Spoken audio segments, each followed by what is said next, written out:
Welcome to Email Man training video series. In this tutorial I am going to show you how to use email sequence section in Email Man. Go to left menu and choose your option from drop down.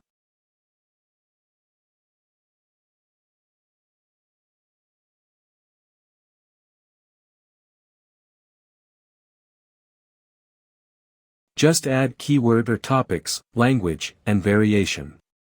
Click on Generate and your content will be generated.